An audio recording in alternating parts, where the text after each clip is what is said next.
Hi, Lydia here from Leadable Cameras, and today we're with international photographer and Perth product, Jarrad Seng. Hello. Thanks for coming today, appreciate it. So what inspired you to get into photography and what drives you today?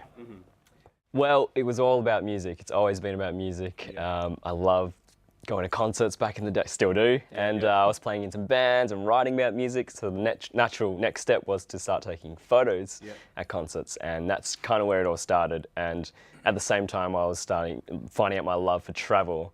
And so all these things were happening at once, and I was taking my camera everywhere I went, and I wasn't that good, but slowly I got a bit better, and people started asking me about it, and then here we are today. And you know, it's funny that, you know, now I'm kind of doing the same thing. I'm traveling with a lot of bands, and I'm shooting a lot of travel landscapes. So it's come full circle. What's your top camera? What's the camera that you basically use, and what are the top 3 lenses, say, that you've always got on you at all times? And essentially, what's your what you carry around with you all the time? What's in my bag? Well, it's all here. So we've got the 5D Mark IV from Canon. So this is coming with me everywhere these days. Before that was the Mark III, but now Mark IV. And I have 3 lenses that I take with me everywhere, and I obviously have a bigger kit at home, but on the road you have to keep it light, you have to make choices, and these are the 3 I take with me everywhere. 16 to 35, 2.8, nice wide angle. so that's for most of my landscapes are on that. Nice wide, fast, good for astro. 135mm f2. This is, that's my zoom, and I'm quite limited as a prime lens, but I feel like it makes you move around more, and it's so sharp and fast, so this is my go-to for portraits if I have enough space, and concert shots from way back, or like a crazy compressed landscape, and I might stitch together like 10 photos on this lens, and you get a really cool effect. And 50mm 1.2. Beautiful. That's my that's probably on my camera body most of the time. Great for portraits, really fast at 1.2. So I'm always in the dark, you know, at concerts or whatever. So that's a great one. And this doesn't come with me everywhere, but if I have space, this is just nice. It's just fun to change it up. It's a Pets full lens.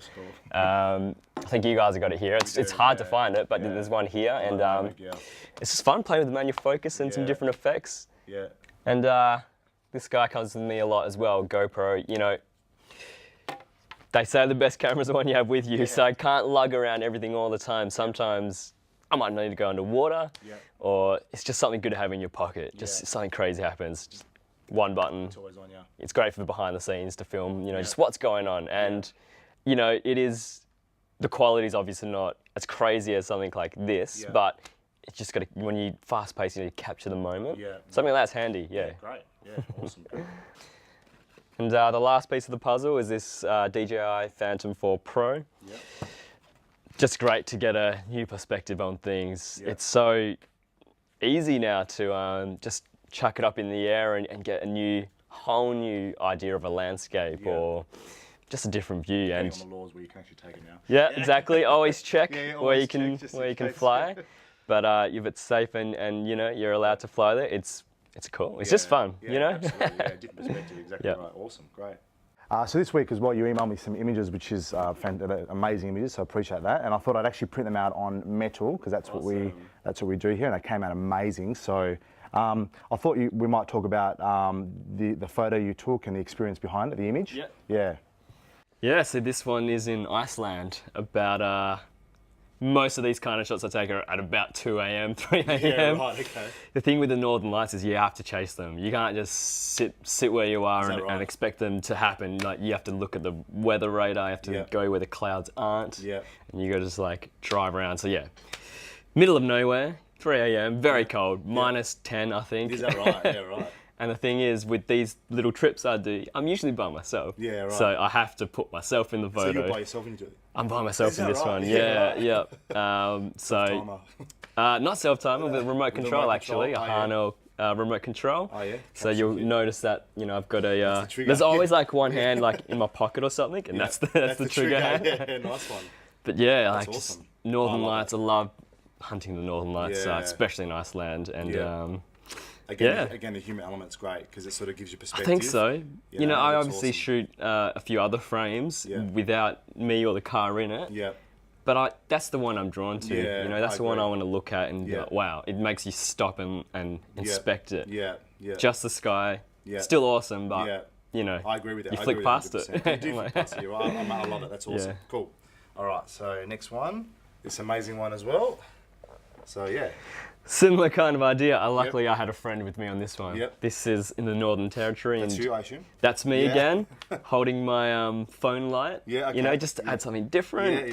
Yeah. Just an extra factor into it. Yep. The thing is, holding this light though, out in the middle of the outback, and it does get a bit scary out there. I was thinking Wolf Creek the whole time. And then as soon as I put this light on, all these bats just started swooping the light. Is that right? And it was like, man, and I have to like hold still for, you know, 20 seconds for these kind of shots. I'm like, that's what you got to do. I love the skies. Northern Territory, near Darwin. Yeah, right. Awesome. The night skies out there, just shimmering with stars. Yeah, that looks amazing. So yeah. Fantastic, great. One of my favourite places. Awesome, great. And that looks quite familiar, from the Hobbit. Yeah, you might notice that from one of the rings. It's the Shire. Fantastic. It's the real Hobbiton set from the movies, and you don't normally get this kind of opportunity to shoot at night. Right. But I do a bit of work with. Not allowed to be there or anything? Unless you can set it up specially. Luckily, I've done a lot of work with Tourism New Zealand and Hobbiton. So. And Hobbiton's a place, right? Hobbiton is a place. Yeah, right. And I'm friends with the official photographer Sean Jeffers. So so he invited me to come along at night. Yeah. And it was unreal. Yeah. You know, just walking around with a little lantern. Yeah. And they're the kind of moments I live for in photography. You know, it's the photo's cool. That's the end product, but it's more about the experience and the chance I had to just be there. Yeah, absolutely.